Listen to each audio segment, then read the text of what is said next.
Night இரவு நேரத்தில் நம்மளுடைய வானத்தை நம்ம பார்க்கும்போது சிவப்பு கலரில் ஏதோ ஒளிர்ற மாதிரி தெரியும். அது வேற ஒன்றும் இல்லை, நம்மளுடைய செவ்வாய் கிரகம், அதாவது மார்ஸ் பிளானட் தான். நம்ம வாழ்ற இந்த பூமியில இருந்து வானத்தில் வெறுங்கண்களால் பார்க்கக்கூடிய அளவுக்கு இருக்கக்கூடிய கிரகங்கள் பட்டியலில் நம்மளுடைய செவ்வாய் கிரகமும் ஒன்று தான். இதனாலேயே என்னமோ தெரியல, நம்ம பண்டைய கால எகிப்தியர்கள் செவ்வாய் கிரகத்தை, அதாவது மார்ஸ் பிளானட்டை சிவப்பு கிரகம் அப்படின்னு அவங்க கூப்பிட்டாங்க. ஆனால் சீனர்கள் பார்த்தீங்கன்னா இந்த செவ்வாய் கிரகத்தை சிவப்பு நட்சத்திரம் அப்படின்னு சொல்லி கூப்பிட்டுருக்காங்க. சிவப்பு நட்சத்திரம்னு சொல்லி கூப்பிட்டா அது தப்பா இருக்குதே, அது ஒரு கிரகம் தானே அப்படிங்கிற ஒரு கேள்வி உங்களுக்கு வரலாம். ஆனா சீனர்கள் அப்படிதான் இந்த கிரகத்தை சிவப்பு நட்சத்திரம் அப்படின்னு கூப்பிட்டுருக்காங்க மார்ஸ் பிளானட்டை. எல்லாத்துக்கும் மேல நம்மளுடைய பூமியில நீர் அப்படிங்கிறது இருக்கு. நம்மளுடைய பூமியில அந்த வட துருவம் தென் துருவம் அப்படி இருக்கக்கூடிய அந்த பகுதிகளில் துருவப்பாறைகளா பனிப்பாறைகள் இருக்கிறது நம்ம எல்லாருக்குமே தெரியும். ஆனா நம்மளுடைய சூரிய குடும்பத்திலேயே துருவ பனிப்பாறைகள் இருக்கக்கூடிய ஒரு கிரகங்கள் அப்படிங்கிற பட்டியலை எடுத்தோம் அப்படின்னா அதுல நம்ம பூமி தான் முதல் இடத்துல வரும். ஆனா ரெண்டாவதா ஒரு கிரகம் இருக்கு, அதுதான் நம்மளுடைய செவ்வாய் கிரகம் மார்ஸ் பிளானட். மார்ஸ் பிளானட்லயும் தண்ணி இருக்கு,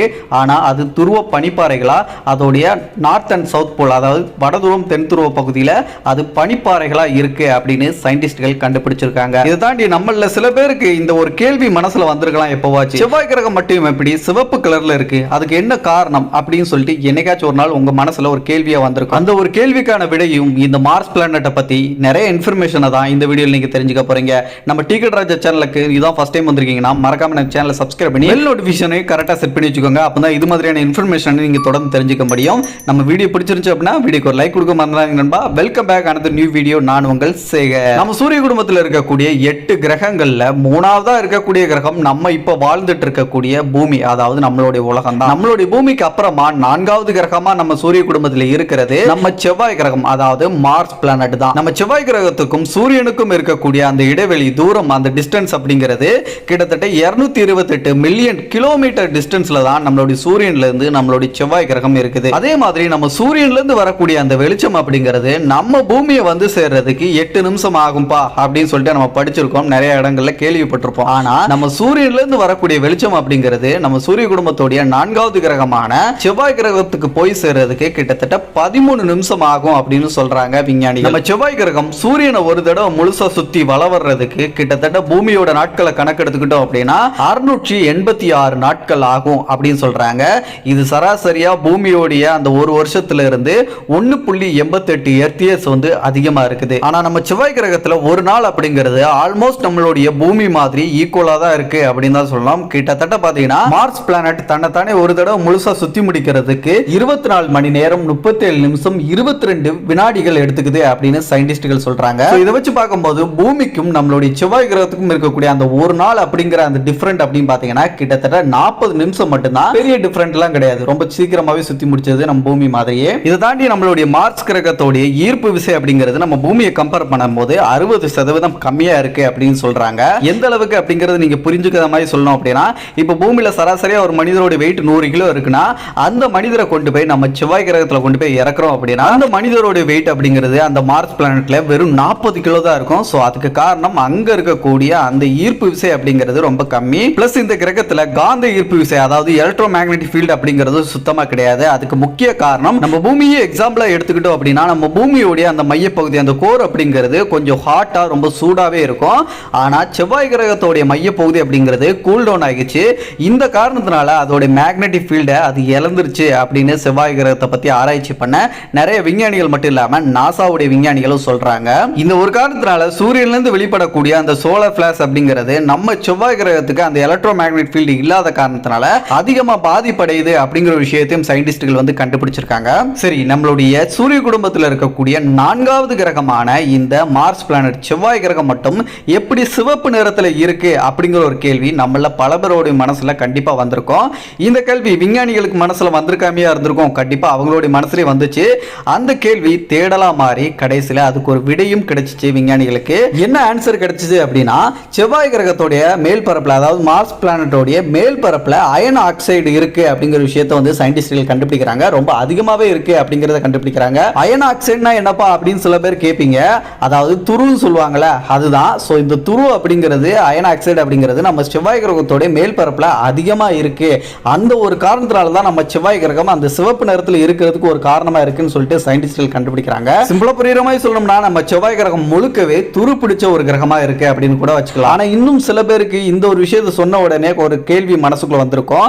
அயன் ஆக்சைடு இருக்கு அப்படின்னா டெக்னிக்கலா அது இருக்குன்னா சிவப்பு நிறத்துல இருக்கு அப்படிங்கிறது ஓகே. பட் அயன் அப்படிங்கிறது ஆக்சிஜனோட ரியாக்ட் ஆனா மட்டும்தான் துரு பிடிக்கும்.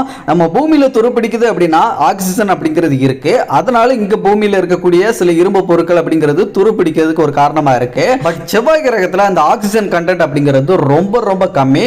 எந்த அளவுக்கு அப்படின்னா மொத்த செவ்வாய் கிரகத்திலுமே 0.148% தான் ஆக்சிஜன் அப்படிங்கிறது இருக்கு. இவ்வளவு கம்மியா ஆக்சிஜன் கண்டென்ட் இருக்கும் போது அது எப்படி அந்த அயன் ஆக்சைடு அப்படிங்கிற ஒரு விஷயத்தை வந்து உருவாக்கும், செவ்வாய் கிரகம் முழுக்கவே எப்படி வந்து துரு பிடிக்கும் அப்படிங்கிற ஒரு கேள்வி நிறைய பேருக்கு வரலாம். டெக்னிக்கலா வாய்ப்பே இல்லை அப்படின்னு நினைக்கலாம்.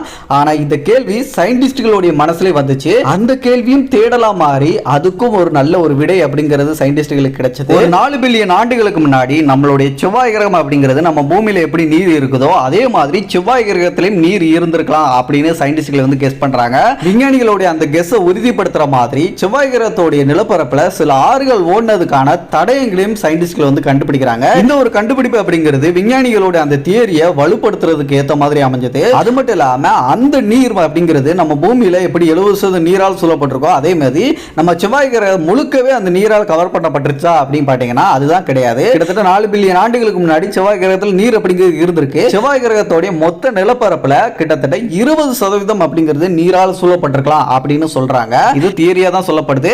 பட் இருந்தாலும் அப்படி இருந்த நீர்கள்ல இருந்த அந்த ஆக்சிஜன் மூலமா அயனோட சேர்ந்து ரியாக்ட் ஆகி அந்த ஆக்சிஜன் அப்படிங்கிறது ஒரு துரு பிடிக்கிறதுக்கு ஒரு காரணமா அந்த துரு வந்து உருவாக்குறதுக்கு ஒரு காரணமா இருந்திருக்கலாம் அப்படின்னு சொல்றாங்க.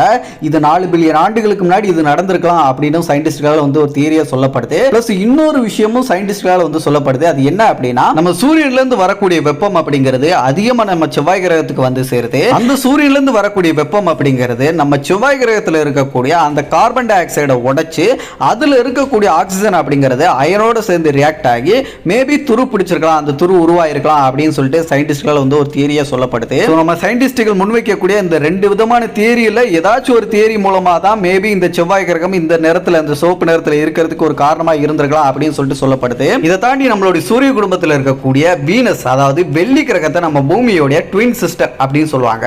அதே மாதிரி நம்மளுடைய ஜூபிட்டர் வியாழனை நம்ம பூமியோட பெரிய அண்ணன் அப்படின்னு சொல்லுவாங்க. அதே மாதிரி தான் நம்மளுடைய செவ்வாய் கிரகம் மார்ஸ் பிளானட்டை நம்ம பூமியோட தம்பி அப்படின்னு சொல்லுவாங்க. அதுக்கு காரணம் ஆல்மோஸ்ட் பாத்தீங்கன்னா பூமியில இருக்கக்கூடிய நிறைய விஷயங்கள் நம்ம செவ்வாய் கிரகத்தோட ஒத்து போகும். அந்த ஒரு காரணத்தினால தான் எலான் மஸ்க் உட்பட நிறைய விஞ்ஞானிகள் செவ்வாய் கிரகத்துல போய் நம்ம வாழ முடியுமா அப்படின்னு சொல்லிட்டு நிறைய பேர் பிளான் போட்டுக்கிட்டு இருக்காங்க. அதுக்கான வேலைகளையும் பண்ணிக்கிட்டு இருக்காங்க. இதை தாண்டி நம்ம செவ்வாய் கிரகம் அப்படிங்கிறது நம்ம பூமி மாதிரியே கொஞ்சம் சாஞ்சுதான் இருக்கு. எந்த அளவுக்கு அப்படி பாத்தீங்கன்னா நம்ம பூமி வந்து 23 டிகிரி வந்து கொஞ்சம் சாஞ்சுதான் சுத்திட்டு இருக்கு. அதே மாதிரி நம்ம செவ்வாய் கிரகம் கிட்டத்தட்ட 25 டிகிரி வந்து சாஞ்சு சுத்திட்டு இருக்கு. இந்த ஒரு விஷயம் கூட பூமியோட சேர்ந்து பார்க்கும்போது கொஞ்சம் ஈக்குவலா ரெண்டும் கம்பேர் பண்ணி பார்க்கும்போது ஆல்மோஸ்ட் ஈக்குவலா இருக்க மாதிரி தானே இருக்கு. இதனாலதான் நம்ம பூமியோட தம்பி அப்படின்னு சொல்லிட்டு செவ்வாய் கிரகத்தை சொல்றதுக்கு இது ஒரு காரணமா இருக்கு. இந்த மாதிரி நம்ம பூமி வந்து 23 டிகிரி சாஞ்சு இருக்கிறதுனால தான் நம்ம பூமியில அந்த சீசன்ஸ் அப்படிங்கிறது இருக்கு. மழைக்காலம், குளிர்காலம், வெயில் காலம் அப்படின்னு சொல்லிட்டு அந்த சீசன்ஸ் ஏற்பட இந்த பூமி அப்படிங்கிறது நம்ம 23 டிகிரி சாஞ்சு சுத்துறதுனால தான். அதே மாதிரி நம்ம செவ்வாய் கிரகம் வந்து 25 டிகிரி வந்து சாய் கோணத்துல சுத்துறதுனால அங்கேயும் சீசன்ஸ் அப்படிங்கிறது இருக்கு. மழைக்காலம், குளிர்காலம், வெயில் காலம் அப்படிங்கிறது இருக்கு. அங்க அதிகமா பாத்தீங்கன்னா வெயில் காலமும் குளிர்காலமும் தான் ரொம்ப இருக்கும். மழைக்காலம் அப்படிங்கிறது நீங்க ரேர் தான். ஏன்னா அங்க தண்ணி அப்படிங்கிறது இல்லாத காரணத்தினால மழை அப்படிங்கிறது பொழிகிறதுக்கு சான்ஸ் வந்து ரொம்பவே கம்மி. ஆனா அங்க குளிர் அப்படிங்கிறது ரொம்பவே அதிகமா வாட்டி விதைக்கும். அதே நேரத்தில் வெயில் அப்படிங்கிறதும் அதிகமா வாட்டி விதைக்கும். இந்த வெயில் அதிகமா வாட்டி விதைக்கிறதுக்கான காரணம் அங்க எலக்ட்ரோ மேக்னெட்டிக் ஃபீல்டு இல்லாத காரணத்தினால சூரியனோட வெப்பம் அப்படிங்கிறது அங்க அதிகமாவே இருக்கும். சோ வெயில் காலம் அப்படிங்கிறது அங்க முழு கிரகமே பாலைவனத்துல எப்படி வெயில் அடிக்குமோ அந்த மாதிரி தான் அங்க ஃபீல் ஆகும். ஒரு மனுஷன் அங்க போய் நிக்கிறான் அப்படின்னா அதே மாதிரி வெயில் காலம் முடிஞ்சு குளிர்காலம் அங்க வருது அப்படின்னா ரொம்ப அதிகப்படியான குளிர் இருக்கும் அப்படின்னு சொல்றாங்க. இதுக்கு காரணம் என்ன அப்படி பாத்தீங்கன்னா செவ்வாய் கிரகத்துல தண்ணி அப்படிங்கிறது இல்ல. ஆனா 4 பில்லியன் ஆண்டுகளுக்கு முன்னாடி தண்ணி இருந்ததா சொல்லப்படுது சயின்டிஸ்டுகளால. அப்படி தண்ணீர் எல்லாம் எங்க போச்சு அப்படின்னு கேட்டீங்கன்னா சில தண்ணீர் வந்து சூரியன்ல இருந்து வரக்கூடிய அந்த வெப்பத்தினால செவ்வாய் கிரகத்தை விட்டு அது வந்து ஸ்பேஸுக்கு வந்து எவாபரேட் ஆகி வெளியே போயிருக்கலாம் அப்படின்னு வந்து ஒரு தியரி வந்து சொல்லப்படுது. பட் இது ஒரு தியரி தான். அது மட்டும் இல்லாம சில தண்ணீர் வந்து 30% பார்த்தீங்கன்னா செவ்வாய் கிரகத்தோட துருவ பகுதியில இருக்கு அப்படின்னு சொல்றாங்க. செவ்வாய் கிரகத்தோட வட துருவம், தென் துருவ பகுதிகளில் பனிப்பாறைகளா அந்த நீர் அப்படிங்கிறது உறைஞ்சு இருக்கு அப்படின்னு சொல்லிட்டு சயின்டிஸ்டுகள் வந்து கெஸ் பண்றாங்க. அதுவும் குறிப்பா செவ்வாய் கிரகத்தோட தென் துருவத்தில் இருக்கக்கூடிய அந்த பனிப்பாறைகள் அப்படிங்கிறது கார்பன் டை ஆக்சைடு தான் பனிப்பாறைகளா இருக்கு அப்படின்னு சொல்லிட்டு சயின்டிஸ்டுகள் வந்து கெஸ் பண்றாங்க. ஸோ இந்த மாதிரியான காரணங்களாலேயே செவ்வாய் கிரகத்தில் அந்த குளிர்காலம் அப்படிங்கிறது ரொம்ப பயங்கரமான குளிராக இருக்கும், ரொம்ப குளிர் வாட்டி வதைக்கும் அப்படின்னு சொல்றாங்க. இதை வச்சு பார்க்கும்போது நம்ம பூமியில் இருக்கக்கூடிய சகாரா மாதிரியான பாலைவனங்கள்ல தான் அதிகமான வெப்பம் அப்படிங்கிறது பகல் நேரங்கள்ல இருக்கும். அதே நேரத்தில் இரவு நேரம் வந்துருச்சு அப்படின்னா அந்த பாலைவனத்தில் குளிர் அப்படிங்கிறது பயங்கரமா வாட்டி வதைக்கும். இதே மாதிரி நம்ம செவ்வாய் கிரகத்திலும் குளிர்காலம் வந்துருச்சு அப்படின்னா பயங்கரமா குளிரும், அதே நேரத்தில் வெயில் காலம் வந்துருச்சுன்னா பயங்கரமா வெயில் வாட்டி வதைக்கும். இந்த ஒரு ரீசனால தான் செவ்வாய் கிரகத்தை பாலைவன கிரகம்னு சொல்றாங்களோ. இதை தாண்டி நம்மளுடைய செவ்வாய் கிரகத்தை மார்ஸ் பிளானட் அப்படின்னு சொல்றோம்ல, இந்த மார்ஸ் அப்படிங்கிற பேர் எங்க இருந்து வந்துச்சு அப்படின்னா ரோமானியர்களுடைய போர் கடவுளுடைய பேரான மார்ஸ் அப்படிங்கிற அவருடைய பேர் தான் இதுக்கு வச்சிருக்காங்க. அதே மாதிரி நம்ம கிரேக்கர்கள் இந்த மார்ஸ் பிளானட்டுக்கு ஏரிஸ் அப்படின்னு சொல்லிட்டு அந்த கடவுளுடைய பேர் வச்சிருக்காங்க. அவர் கூட ஒரு போர் கடவுள் தான். ஆனா இந்த கதைகள் அப்படிங்கிறது இந்த செவ்வாய் கிரகத்தை கண்டுபிடிக்கிறதுக்கு முன்னாடி நடந்த ஒரு விஷயம் அப்படிங்கிறதுனால இந்த ஏரிஸ் அப்படின்னு சொல்லப்படுற அந்த கடவுளுக்கு 2 போர்படை தளபதிகள் இருந்தாங்களாம். சோ அந்த 2 போர்படை தளபதிகளோட பேர் அப்படிங்கிறது போபோஸ் அண்ட் டீமோஸ் அப்படின்னு சொல்லிட்டு 2 போர்படை தளபதிகள் இருந்தாங்க அப்படின்னு சொல்லிட்டு அந்த கதைகள் இருக்கு. பட் ஆனா லேட்டரா வந்து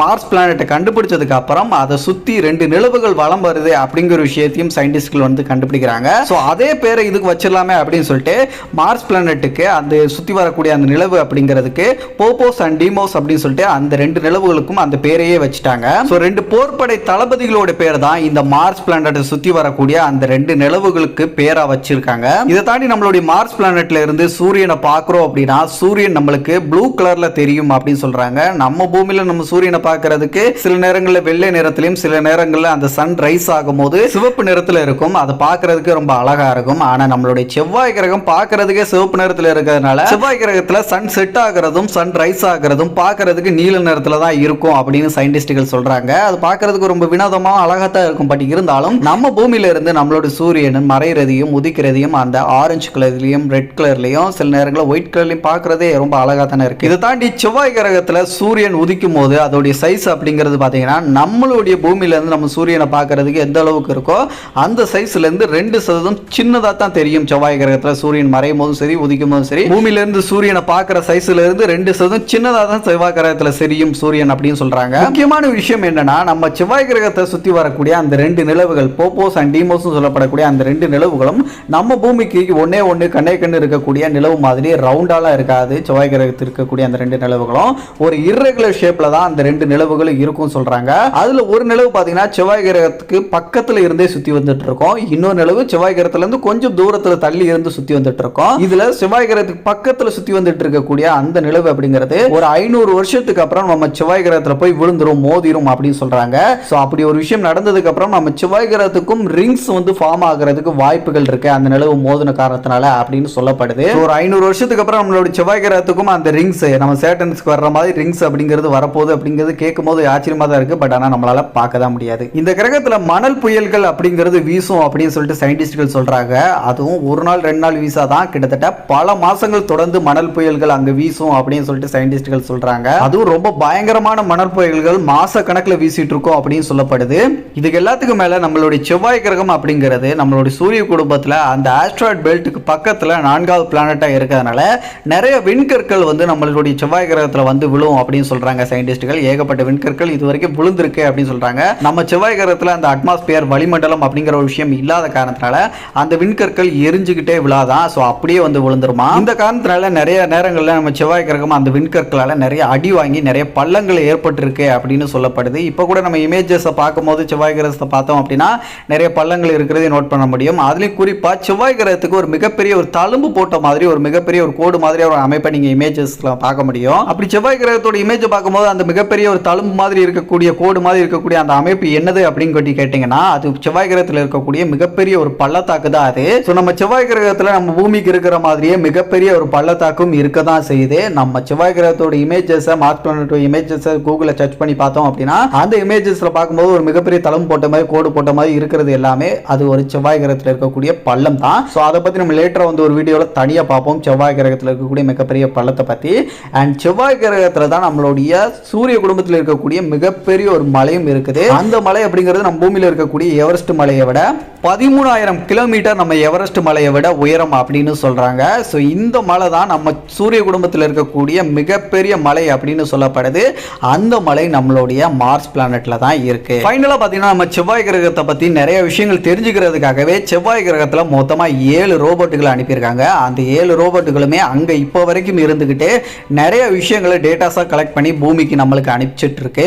நம்மளுடைய இந்தியாவுடைய இஸ்ரோ சயின்டிஸ்டுகளுடைய சார்பில் இருந்து நம்ம இந்தியாவுடைய பெருமையை வந்து மிகப்பெரிய அளவில் உலகத்துக்கு அறிய வச்ச மங்கள்யான் மிஷின் மூலமாக நம்ம செவ்வாய் கிரகத்துக்கு ஒரு விண்கலனை வந்து அனுப்பி வச்சோம். கிட்டத்தட்ட 75 மில்லியன் அமெரிக்க டாலர்கள் செலவு பண்ணி அந்த ஒரு மிஷின் நம்ம வந்து சக்ஸஸ்ஃபுல்லாக பண்ணி முடித்தோம். ஸோ ஒரு ஹாலிவுட் படத்தை எடுக்கிற செலவை விட ரொம்ப கம்மியான ஒரு பட்ஜெட்டில் வெறும் 75 மில்லியன் அமெரிக்க டாலரில் நம்ம மங்கள்யான் மிஷினை வந்து முதல் அட்டம்ப்ட்லேயே சக்ஸஸ் பண்ணி அந்த ஒரு மிஷினை பண்ணி நம்ம உலகத்தையே திரும்பி பார்க்க வச்சோம். ஸோ அந்த ஒரு பெருமை நம்மளுடைய இஸ்ரோ சயின்டிஸ்டுகளுக்கும் நம்ம இந்தியாவில் வாழக்கூடிய ஒவ்வொரு இந்தியர்களுக்கும் தான் சேரும். நம்ம செவ்வாய் கிரகத்தை பற்றி நிறைய ஆய்வுகள் பண்ணாலும் வினோதமான ஒரு விஷயம் என்ன அப்படின்னா ஒரு மிஷினை வந்து முன்னெடுத்திருக்காங்க. அது என்ன அப்படின்னா மார்ஸ் 1 மிஷின் அப்படின்னு சொல்லிட்டு ஒரு மிஷினை வந்து இப்போ வந்து முன்னெடுத்திருக்காங்க. அது என்ன அப்படின்னு பார்த்தீங்கன்னா நம்ம பூமியில இருந்து மூட்டை முடிச்செல்லாம் கட்டிட்டு நிரந்தரமா பூமியை விட்டு காலி பண்ணி மார்ஸ் செவ்வாய் கிரகத்தில் போய் நிரந்தரமா மனிதர்கள் தங்கக்கூடிய மிஷினுக்கு பேர் தான் மார்ஸ் 1 மிஷின் அப்படின்னு சொல்லிட்டு ஒரு மிஷினை வந்து முன்னெடுத்திருக்காங்க. இந்த மிஷின் மூலமா செவ்வாய் கிரகத்தில் மனிதர்கள் நிரந்தரமா தங்க வைக்கிறதா அந்த மிஷினுடைய நோக்கம். இந்த மிஷினை நம்பி யாரா வந்து போவா அப்படின்னு சொல்லிட்டு நீங்க நினைப்பீங்க. பட் ஆனா அந்த மார்ஸ் 1 மிஷினுக்கு ஒன் வே டிக்கெட் மூலமா கிட்டத்தட்ட 1 லட்சம் பேர் வந்து சைன் பண்ணியிருக்காங்க. நாங்க மார்ஸ்ல போய் நிரந்தரமா செட்டில் ஆகிறதுக்கு அவளோட எதிர்பார்த்துட்டு இருக்கோம் அப்படின்னு சொல்லிட்டு 1 லட்சம் பேர் வந்து கையெழுத்து போட்டிருக்காங்க. இது கேட்கும் போது ரொம்ப வினோதமாகவும் முட்டாள்தனமாகவும் இருக்கலாம். நம்ம பூமியே அழகான ஒரு கிரகமா இருக்கு, இதை பொத்தி பாதுகாத்துட்டு அடுத்த தலைமுறை கொண்டு போறது விட்டு போட்டு இதை காலி பண்ணிட்டு அடுத்த கிரகத்துக்கு போறதை பத்தி யோசிச்சுக்கிட்டு இருக்கீங்களா? அதை நம்பி போறதுக்கு தயாரா இருக்கீங்களாடா? உங்களடா எங்கடா போய் சொல்றது அப்படின்னு சொல்லிட்டு நீங்க நினைக்கலாம். இது ஒரு முட்டாள்தனமா இருந்தாலும் நம்மளுடைய சயின்டிஸ்டுகள் நிறைய பேர் இது சாத்தியம் அப்படின்னு சொல்றாங்க. சில பேர் இதுக்கு வாய்ப்பு இல்லை அப்படின்னு சொல்லிட்டு சில சயின்டிஸ்டுகள் சொன்னாலும் நம்மளுடைய உலகத்தோடைய மிகப்பெரிய ஒரு பணக்காரராக இருக்கக்கூடிய ஸ்பேஸ் எக்ஸோடைய நிறுவனராக இருக்கக்கூடிய சிஓ இருக்கக்கூடிய எலான் மஸ்க் அவர்கள் கூடிய சீக்கிரத்தில் செவ்வாய் கிரகத்தில் மனிதர்களை நான் எப்படியாவது குடியேற்றுவேன், அதுக்கான வேலைகளை நான் பார்த்துட்டு இருக்கேன் அப்படின்னு சொல்லிட்டு தீவிரமா வேலை பார்த்துட்டு இருக்காப்ல. கடந்த காலத்துங்களை நம்ம திரும்பி பார்த்தோம் அப்படின்னா நம்ம போன் அப்படிங்கிறது இப்போ யூஸ் பண்ணிட்டு இருக்கோம். ஆனா முன்னொரு காலங்களுக்கு முன்னாடி இப்படி போன்ல நம்ம இப்படி பேசுவோம், வீடியோ கால் பேசுவோம், இந்த மாதிரி எவ்வளவு தூரத்துல இருந்தா பேசலாம் அப்படின்னு சொல்லிட்டு அந்த காலத்து மனிதர்கிட்ட போய் சொல்லியிருந்தோம்னா நம்ம முட்டாள் அப்படின்னு சொல்லுவாங்க. ஸோ அதெல்லாம் வச்சு பார்க்கும்போது